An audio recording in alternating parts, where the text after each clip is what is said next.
Assalamualaikum warahmatullahi wabarakatuh. Alhamdulillahirabbil alamin wa bihi nasta'in ala umuri dunya waddin.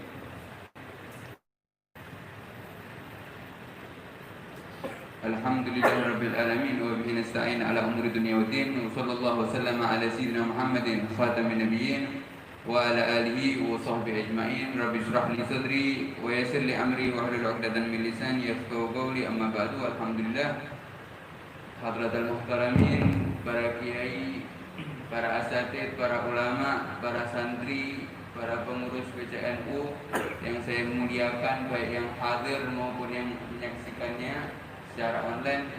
Semoga kita semua mendapatkan keberkahan pada majelis pada malam hari ini. Amin Allahumma amin. Kenikmatan yang sangat luar biasa pada malam hari ini Allah berikan kepada kita. Allah memberikan kepada kita nikmat yang paling agung tanpa kita memintanya. Allah memberikan kepada kita nikmat yang paling besar tanpa kita berdoa sebelumnya. Allah memberikan nikmat tersebut secara cuma-cuma. Nikmat apa? Yaitu nikmatul Islam, nikmat dijadikannya kita umat Islam. Ini nikmat yang sangat luar biasa, yang mana di zaman Nabi Muhammad mengatakan kepada para sahabatnya, bahkan Nabi Muhammad ketika itu mengajak daripada Sayyidina Abu Bakar As-Siddiq untuk jalan ke pasar-pasar daripada pasar-pasarnya orang-orang musyrikin, seraya mengatakan, katakan la ilaha illallah maka aku jamin kalian untuk masuk surga. Katakan la ilaha illallah maka hidup kalian akan nikmat. Katakan la ilaha illallah maka kalian akan beruntung. Akan tetapi yang diberikan oleh Allah Subhanahu wa taala nikmat ini di zaman tersebut hanya sedikit. Banyak di antara mereka yang meninggal belum mengucapkan kalimat la ilaha illallah. Tapi kita di sini alhamdulillah sudah diberikan oleh Allah Subhanahu wa taala nikmatul Islam, nikmat menjadi umat Islam. Mulai daripada kita lahir sudah kita menjadi umat Islam. Alhamdulillah. Kemudian di setiap nikmat kita harus mensyukuri. Di setiap nikmat kita harus mensyukuri. Sedangkan bagaimana kita mensyukuri nikmatul Islam? Bagaimana kita mensyukuri nikmat yang telah Allah berikan kepada kita cuma-cuma ini? Sedangkan nikmat ini adalah nikmat yang paling agung. Cara mensyukurinya adalah menjadikan kita ini hakikat umat Islam, bukan hanya di lisan, bukan hanya di pakaian, bukan hanya di ucapan, tapi jadikan kita ini umat Islam sejati, zahiran wa batinan. Zahirnya kita umat Islam, pakaian kita umat Islam, pakaian santri, pakaian kita umat Islam. Tapi zahiran, batinnya kita juga harus umat Islam. Siapa sih umat Islam yang dimaksud oleh Nabi Muhammad SAW, atau sosok seorang Muslim yang dibanggakan oleh Nabi Muhammad SAW? Sosok seorang Muslim yang dibanggakan oleh Nabi Muhammad SAW adalah disebutkan di dalam hadisnya, al-Muslim man salimal muslimuna min yadihi wa lisanihi. Seorang Muslim sejati, kata Nabi Muhammad SAW, ini Muslim yang hakikatnya Muslim, bukan hanya lisan saja. Ini Muslim yang hakikatnya Muslim, bukan hanya pakaian saja. Siapa? Kata Nabi Muhammad, yang senantiasa menjaga lisannya maupun tangannya daripada mengganggu Muslim yang lain. Ini Muslim sejati, kata Nabi Muhammad SAW. Yang mana Muslim tidak terganggu dengan lisan kita, tidak terganggu dengan tangan kita, baru dikatakan ini adalah Muslim yang sejati. Baru dikatakan ini Muslim yang pantas dibanggakan oleh Nabi Muhammad Sallallahu Alaihi Wasallam. Berarti dia mengucapkan kalimat la ilaha illallah seraya mengetahui makna kalimat la ilaha illallah. Alias Nabi Muhammad di sini mengajarkan kepada kita, kalian ini kalau menjadi Muslim, yang pertama harus menjaga lisan kalian. Jangan sampai teman kalian, saudara kalian, sahabat kalian, atau umat Islam yang lainnya terganggu dengan kita punya lisan ini. Begitu juga Nabi Muhammad wa min yadih, dan juga tangan kita. Jangan sampai tangan kita ini mengganggu daripada Muslim yang lain, baik dengan lisan kita, baik dengan menggunjing atau mencaci atau membuka aib atau merendahkan orang lain. atau ghibah, namimah dan yang lainnya jangan sampai keluar daripada lisan kita. Begitu juga tangan kita, jangan sampai kita mencuri, jangan sampai kita mengganggu dengan tangan kita, memukul, melukai atau mengalirkan darah dan yang lain-lainnya. Itu semua tidak diridhoi oleh Nabi Muhammad SAW dan bahkan bisa mencoreng nama kita daripada umat Islam. Seraya di sini Nabi Muhammad SAW mengatakan hakikatnya seorang muslim dia yang menjaga lisannya, menjaga tangannya, dan ini semua terrealisasi dalam zat tubuhnya Nabi Muhammad SAW. Kita lihat Nabi Muhammad SAW hidupnya bagaimana. Nabi Muhammad, berapa orang yang mencaci Nabi Muhammad, berapa orang yang ngata-ngatain Nabi Muhammad, bahkan mengalirkan darahnya Nabi Muhammad SAW. Tapi apakah kita pernah mendapatkan satu riwayat dari Nabi Muhammad SAW yang membalas caciannya? Apakah kita pernah mendengar Nabi Muhammad SAW daripada riwayatnya yang menjelek-jelekkan orang lain? Sama sekali tidak pernah keluar daripada lisan Nabi Muhammad SAW. Maka beliau adalah panutan sebagai muslim sejati. Dan ilmu ini yang saya dapatkan ketika saya duduk bersama almarhum Kiai Aminuddin. Saya duduk beberapa jam, beberapa menit sama beliau. Tapi yang saya dapatkan selama duduk, sama sekali beliau tidak mencaci orang, tidak pernah ghibah orang, tidak membuka aib orang, tidak sama sekali menggunjing ataupun menyindir dan yang lainnya tidak pernah saya dengarkan sama sekali.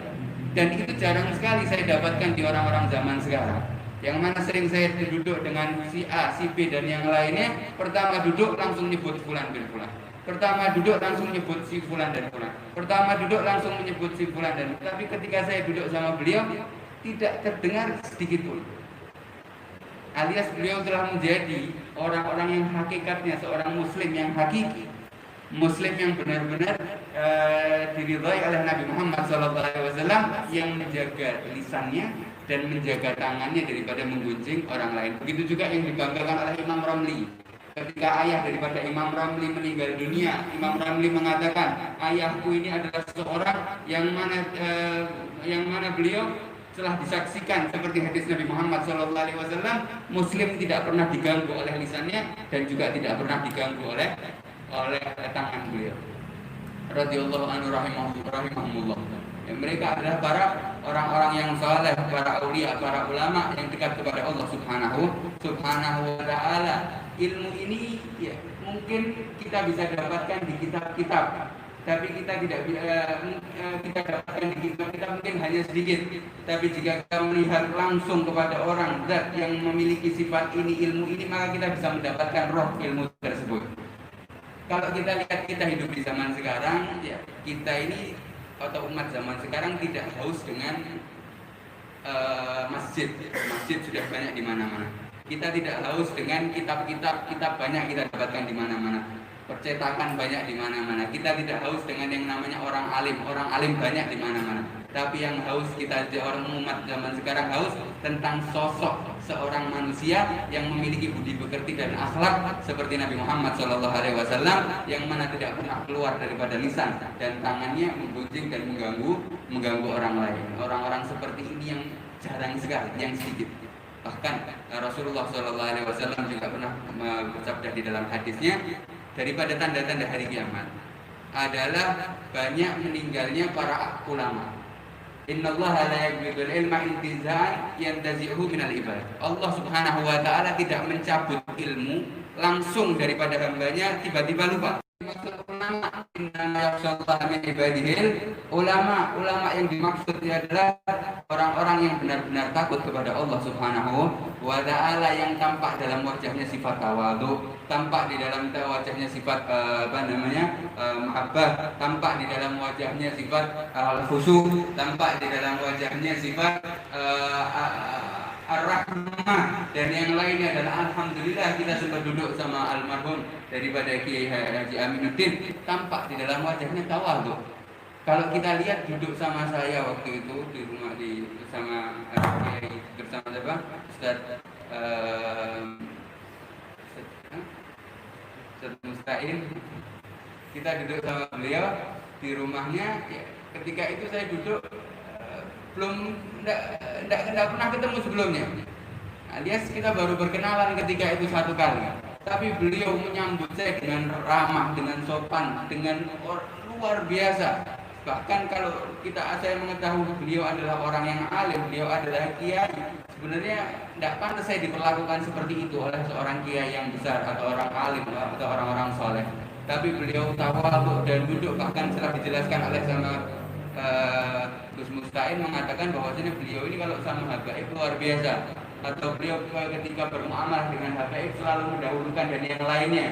Bahkan dan di akhir-akhir hayat beliau ya disebutkan bahwasanya dari saya dikisahkan bahwasanya mendapat sedikit kabar gembira dari Nabi Muhammad SAW daripada keluarganya yang bermimpi bertemu Nabi Muhammad SAW.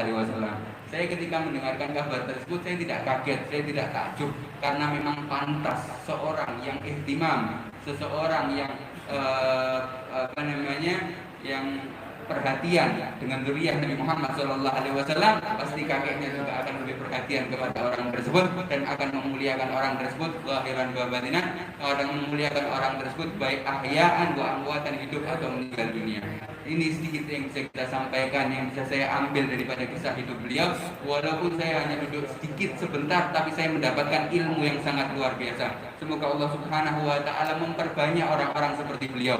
Semoga Allah Subhanahu wa ta'ala memanjangkan daripada nama atau harum sumber majelis yang insya Allah maupun hajat di akhirat dengan keberkahan mereka, orang-orang yang saleh, orang-orang yang takut kepada Allah Subhanahu wa ta'ala. Dan semoga Allah memanjangkan umur para kiai-kiai kita, baik yang hadir sekarang maupun yang tidak bisa hadir. Kita masih butuh petuah-petuah mereka, kita masih butuh perhatian-perhatian mereka, kita masih butuh nasihat-nasihat mereka. Semoga Allah memanjangkan umur mereka, memudahkan semua urusan-urusan mereka, memudahkan rezeki mereka, sehingga terus bisa membimbing kita di jalan yang diridhoi oleh Allah Subhanahu wa ta'ala, dan memperbanyak daripada santri-santri kita orang-orang yang haus akan ilmu, orang-orang yang cinta kepada ulama, orang-orang yang cinta kepada NKRI, orang-orang yang taruhkan nyawanya untuk kemaslahatan agama dan negara. Amin Allahumma amin. Wassallallahu ala sayyidina Muhammad wa ala alihi wasallam. Wassalamualaikum warahmatullahi wabarakatuh. Bismillahirrahmanirrahim. Alhamdulillah fi ni'ami wa bihi rabbana lakal hamdu kama yanbaghi li jalali wajhika wa 'azimi sultanik. Subhanaka la ilaha illa anta kama atayna nafsik wa lakal hamdu hatta tarda wa lakal hamdu idza radita wa lakal hamdu ba'da ridha. Allahumma nas'aluka ridhaka wal jannah wa na'udzu bika min sakhatika wan nar. Allahumma nas'aluka al-'afwa wal afiyah wal mu'afata ad-da'imah fid din wa dunya wal akhirah. Allahumma arham ummat sayyidina Muhammad. Allahumma ighfir ummat sayyidina Muhammad. Allahumma astur ummat sayyidina Muhammad.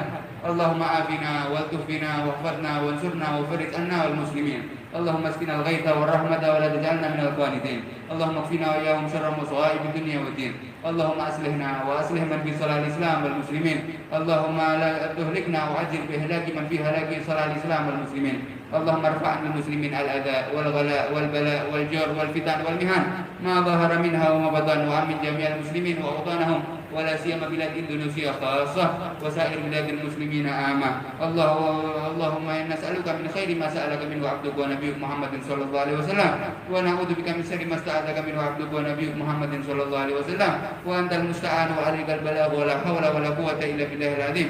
سبحان ربك رب العزة عما يصفون.